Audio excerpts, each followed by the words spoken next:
Yaponiyadagi vizam suri kam qolgan edi. 1 oy oldin immigratsiyaga vizam cho'zish uchun topshirgan edim. Javobi chiqibdi. Shunaqa xat kelgan edi. Ertalabdan immigratsiyaga bordik. Yaponiyaga birinchi marta kelganimizda familiy vizada bo'lganmiz. Kazoktayzay boshiga 1 yil berishgan, undan keyin 3 yil berishgan, undan keyin 5 yil berishgan, 5 yildan keyin yana 5 yil berishgan. Undan keyin Tejusha vizaga o'zgartirganmiz. Long term resident viza. Undan keyin 1 yil berishgan boshiga. Yaponiyada boshqa vizadan yangi vizani turiga o'zgartirsangiz, boshiga 1 yil berishadi ko'pincha. Undan keyin yana 1 yil berishgan. Bu safar 3 yil berishini duo qilib yo'lga chiqqandik.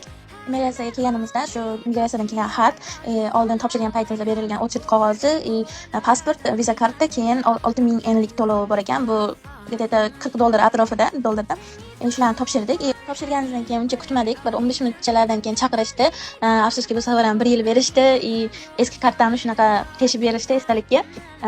Kayfiyatimizni tushirmasdan boriga shukr qilib, o'zimiz yaxshi ko'radigan restoranga borib ovqatlandik. Agarda sizga Tejusha viza haqida qiziq bo'lsa, kommentariyaga viza so'zini qoldiring.